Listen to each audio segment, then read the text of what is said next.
大家好ไม่สงค้าเมื่อในเฮาได้มาลัดนี้ได้มาสอนในบรรทัดอยู่ในบัน1หมาย11ในค่ะเนาะค่ะมาดูจำกันค่ะหมาย1ที่ว่าชื่อวูชูเนี่ยค่ะเนาะชูเนี่ยได้เป็นสาอกค่ะเนาะชื่อวูชูได้เป็นสาอกในค่ะเนาะสาอกอันเฮาที่ปากะจ้องนั้นสาอกในค่ะเนาะนับ2ที่ว่าปอยีปีเนี่ยได้เป็นปอแปนค่ะเนาะปอยีปีปอแปนเนี่ยค่ะเนาะนับ3ที่ว่าวันจุยวออันวันจีวูจุยวันจุยเนี่ยค่ะเนาะวันจุยเนี่ยได้เป็นตั้งเลนเนี่ยค่ะเนาะวันจุยเนี่ยได้เป็นตั้งเลนค่ะนับ4นะเนนะเนี่ยได้เป็นตีอันนั่นเนี่ยค่ะเนาะตีนันเนี่ยค่ะเนาะได้เป็นอันนั่นได้เป็นตีนันเนี่ยค่ะเนาะเพราะว่าเจอเนี่ยได้เป็นตีในเนี่ยค่ะเนาะอันในเนี่ยค่ะเนาะนาเกเนี่ยได้เป็นอันนั้นจะไหนค่ะเนาะนับ5ที่ว่าชูเปาชื่อวูชูปอเอาเปาชูเปาชูเปาได้เป็นโถงเฮาปากะจ้องเนี่ยค่ะเนาะชูเปาโถงเฮาปากะจ้องเนี่ยค่ะนับท้องเป๋งจื้อปอเอ็งเป๋งจื้อเนี่ยค่ะเนาะจื้อเป๋งจื้อเนี่ยได้เป็นปลาสาอกเนี่ยค่ะเนาะอันเฮาเต็มอันเฮาเขียนเด็กเนี่ยค่ะเนาะเป๋งจื้อปลาสาอกเนี่ยค่ะเนาะนับ7ชื่อจื้อนับ7ที่ว่าชื่อจื้อเนี่ยค่ะเนาะได้เป็นปีตานเนี่ยค่ะเนาะชี้จื้อปีตานเนี่ยค่ะเนาะนับ8นายเนไอนายเนไอนายเนี่ยค่ะเนาะนายได้เป็นนายเนี่ยค่ะเนาะได้เป็นนายเนี่ยค่ะนายได้เป็นนายเนี่ยค่ะเนาะ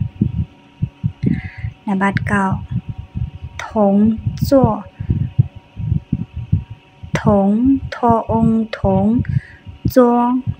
องจวงถงจวงเนี่ยค่ะเนาะถงจวงแต่ว่าอันเฮานั่งจำกันในกันเนาะอันเฮานั่งจำกันมันจังว่า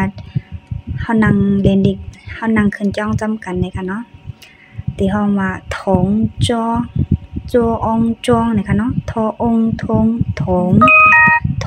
จองเนี่ยค่ะเนาะ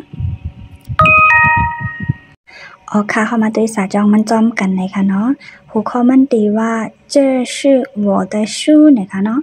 เจอตีว่าอันไหนนะคะเนาะชื่อเป็นนะคะเนาะ我ในเป็นข้าวนะคะเนาะเตอของนะคะเนาะ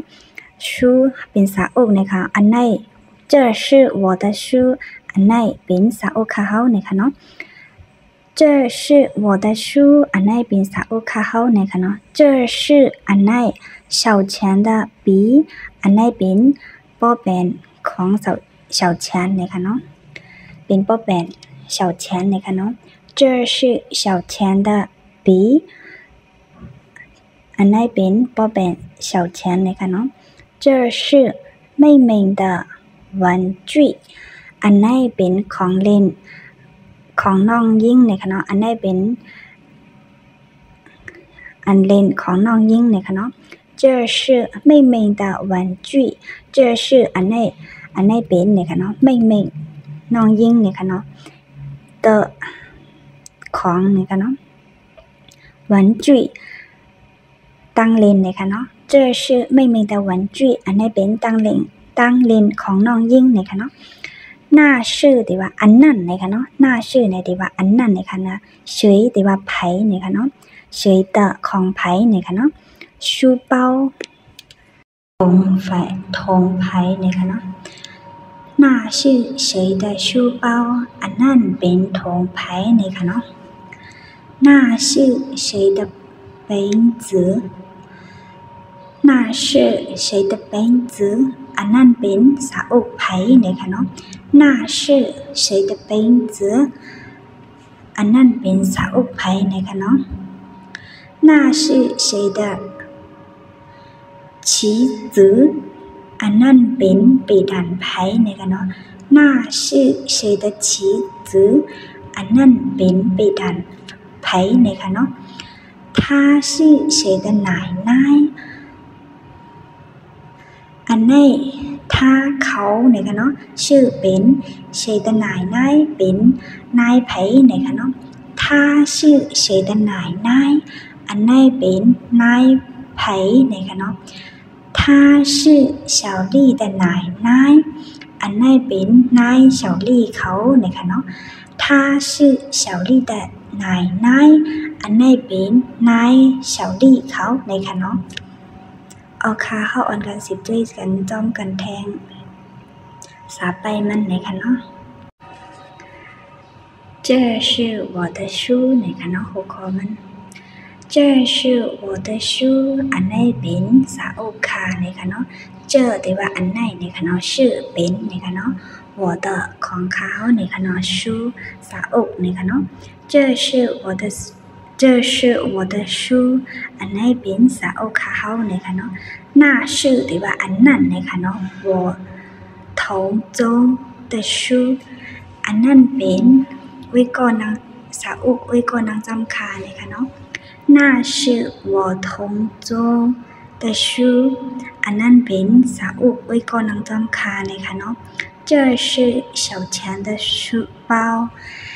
这是对ว่าอันไหนนะคะเนาะ小钱นะคะเนาะ小钱的ของ小钱นะคะ书包同小钱นะคะเนาะ那是谁的书包อันนั้นเป็น同ไผ่นะคะเนาะ那是谁的书包อันนั้นเป็น同ไผ่นะคะเนาะ那是小花的书包อันนั้นเป็น同小花นะคะเนาะเอาค่ะเข้าอ่อนกันอ่านจำกันแทงคองหนึ่งนะคะเนาะ这是我的书包อันนี้เป็นสาอุคาเฮานะคะเนาะ这是我的书包อันนี้เป็นสาอุคาเฮานะคะเนาะ那是我同州的书อันนี้เป็นวิกรณ์สาอุวิกรณ์จำคานะคะเนาะ那是我同州的书อันนี้เป็นสาอุวิกรณ์จำคานะคะเนาะ这是小钱的书อันนี้เป็น书包นะคะเนาะ这是小钱的书包อันนี้เป็น同小钱นะคะ这是小钱的书包อันนี้เป็น同小钱นะคะเนาะ那是谁的书包อันนี้เป็นสาอุอันนี้เป็น同สาอุไผ่นะคะเนาะ那是谁的书包อันนี้เป็น同สาอุไผ่นะคะเนาะ那是小花的书包อันนี้เป็น同สาอุ小花นะคะเนาะ那是小花的书包อันนี้เป็น同สาอุ小花นะคะเนาะโอเคยินดียาวค่ะอย่าลืมกดไลค์กดแชร์เป็นพองนะคะเนาะ谢谢大家再见